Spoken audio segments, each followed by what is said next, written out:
खूब लड़ी मर्दानी वो तो झांसी वाली रानी थी।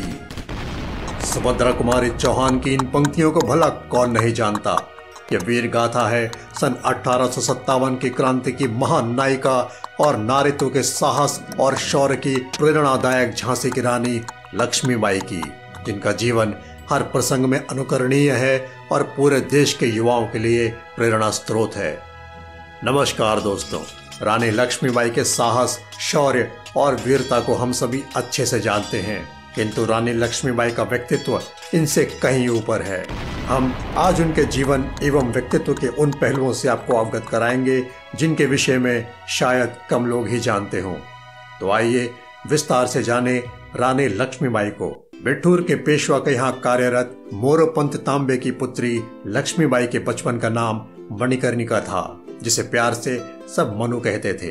पेशवा भी मनु को अपनी बेटी जैसी ही मानते थे और उनके तेज और ऊर्जा से प्रभावित होकर वे उन्हें छबीली कहकर पुकारा करते थे। 14 वर्ष से भी कम की आयु में झांसी के मराठा शासक गंगाधर राव से उनका विवाह हुआ, जिसके बाद उन्होंने मां लक्ष्मी के नाम पर अपना नाम लक्ष्मीबाई रखा।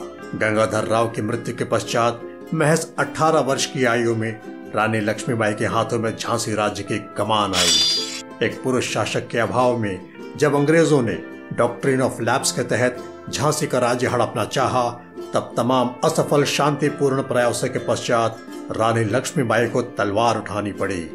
मैं अपनी झांसी नहीं दूंगी के नारे के साथ रानी ने घोषित किया कि हम स्वतंत्रता के लिए लड़ेंगे। भगवान श्री कृष्ण के शब्दों में, हम विजयी हुए तो स्वतंत्र भारत पाएंगे अथवा वीर गति व मोक्ष प्राप्त करेंगे। सन 1858 की उस निर्णायक जंग में रानी लक्ष्मीबाई के साथ कई महारथी और जांबाज योद्धा हर कदम पर साथ रहे। उनमें से कुछ नाम हैं लाला भाऊ बख्शी, मोतीबाई, काशीबाई, सुंदर मुंदर, गुलाम गौस खान, दोस्त खान, खुदा बख्श, दीवान रघुनाथ सिंह और दीवान जवाहर सिंह। इनके अलावा झांसी का प्रत्येक नागरिक अपने देश की स्वतंत्रता व अपनी प्रिय रानी के लिए अपने प्राण निछावर करने के लिए तत्पर था।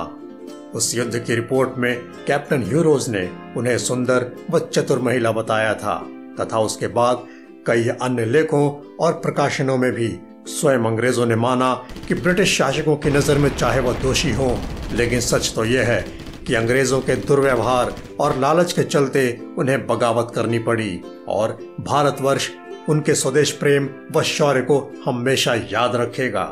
कैप्टन ह्यूरोज ने रानी की मौत के बाद उन्हें सैल्यूट भी किया था। उनके व्यक्तित्व की बात करें तो धर्मनिरपेक्ष व लोकतांत्रिक नजरिया रखने वाली रानी उपद्रवियों के प्रति बेहद सख्त थीं।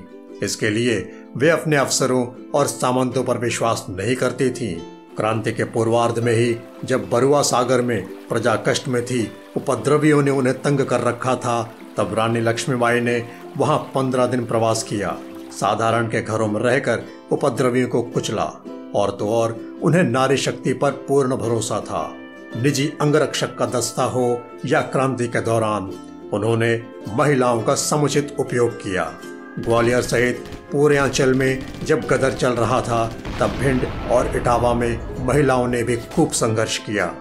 उनकी सेना में पठान सैनिकों का एक विशेष दस्ता तो था ही, साथ ही धर्म के प्रति अद्भुत निष्ठा की वजह से समूचा संत समाज भी उनकी सुरक्षा के लिए समर्पित रहा। नौगजा रोड पर जब वे युद्ध में फंस गई थी, तब सैकड़ों साधुओं ने बलिदान देकर उन्हें सुरक्षित निकाला। ये साधु किसी रियासत के लिए नहीं बल्कि देश की आजादी के लिए लड़े। साथ ही उन पठान सैनिकों की शहादत बयान करती मज़ारें भी आज भी वहां बनी हुई हैं। मार्च 1858 युद्ध भूमि में रानी लक्ष्मीबाई वीरगति को प्राप्त हुई। उनकी मृत्यु के कारण पर अनेक मत हैं। जहां कुछ इतिहासकारों का मानना है कि उनकी मौत ब्रिटिश सैनिक की गोली से हुई थी, वहीं अंग्रेजों के अनुसार रानी लक्ष्मीबाई की मौत कैप्टन ह्यूरोज की तलवार से हुई थी। लेकिन सत्य तो यह है कि 1857 की क्रांति की सबसे बड़ी नायिका और झांसी की रानी लक्ष्मीबाई ने मात्र 22 वर्ष की आयु में वो कर दिखाया जिसके बारे में सोचकर ही रोंगटे खड़े हो जाते हैं। हमको जीवित करने आई बन स्वतंत्रता नारी थी, दिखा गई पथ सिखा गई हमको जो सीख सिखानी थी। रानी लक्ष्मीबाई का नाम वीरता की श्रेणी में सबसे ऊपर रखा जाएगा, जो योग्य शासक, कृपालु एवं शौर्य व वीरता की सटीक परिभाषा है। ये वीडियो आपको कैसा लगा हमें कमेंट बॉक्स में बताएं और इसे अधिक से अधिक शेयर व लाइक करना न भूलें।